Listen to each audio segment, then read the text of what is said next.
Cool. How do parades stop a violent fascist takeover? I'm dead serious. Maybe I read that with the wrong kind of intent. It's so hard to read tone in comments and questions online. Cool. How do parades stop a violent fascist takeover? I'm dead serious. Amy, I just want to encourage you. First of all, I have dozens of videos on this subject, but I just really want to encourage you to believe in your own capability, to believe in your own power, to believe that you absolutely can go search up the answers to these questions. Don't wait for other people to spoon feed you about nonviolent resistance tactics. Don't wait for other people to educate you about how to form a mass movement that can resist a fascist takeover, can stop a fascist takeover, and can institute a stable government in the United States. Don't wait for other people to spoon feed that to you. Right, the fact that you're even asking this question says to me that you have a real dearth of knowledge in this area, and that's not a dig against you, right?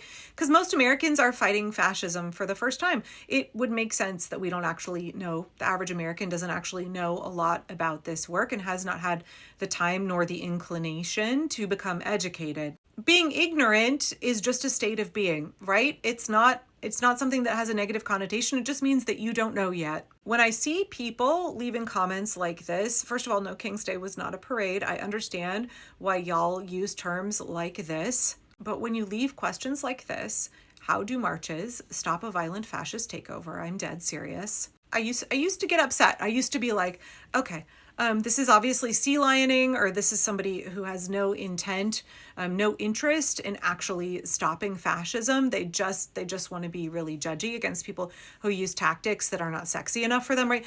I think I'm moving beyond that response. And I think I need to course correct a little bit here, because I think the correct response should be like, oh, you just don't know enough yet, and this is a chance for you to get educated. You are still believing the lies that the regime has taught you.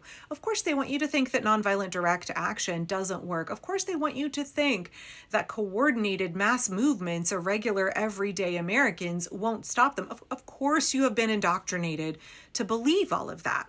Who benefits by you being ignorant of nonviolent resistance tactics? Who benefits when you are ignorant of the reality of how to organize and topple an authoritarian regime and institute a government where we actually have a representative democracy? So many Americans don't know because we've been living in a system where they don't want us to know.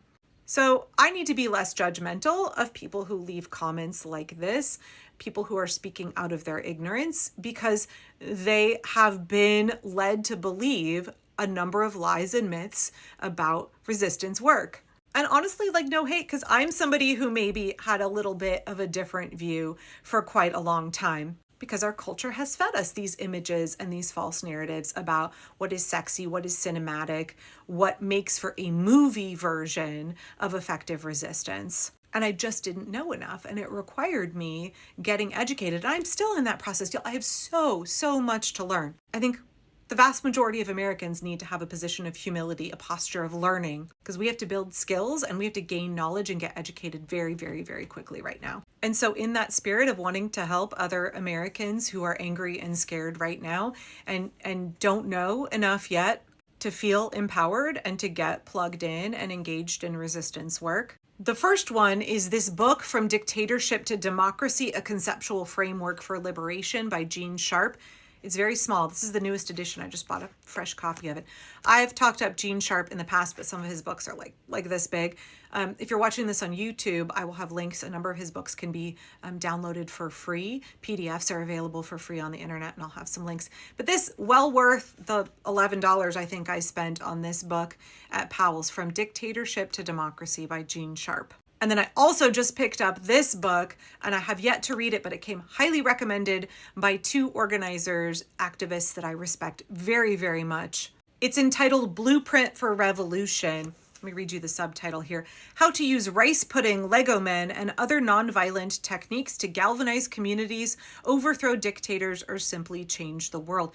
This is about the Otpor movement in Serbia, and how to apply techniques that they used in that revolution where they successfully toppled Slobodan Milosevic through primarily nonviolent means, how to use those techniques in your resistance work. I haven't read this yet. I just bought it today, so I will be sure to do a comprehensive review when I finish. First, I have to finish Timothy Snyder's On Freedom. I'm almost done with it. Another very small, quick, easy read, highly recommend.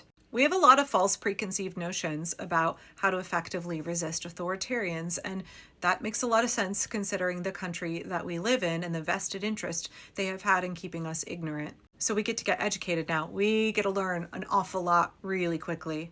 And I hope that was helpful for you, Amy. I really hope that you check out both of these books. Get educated, feel empowered, and start engaging in resistance work.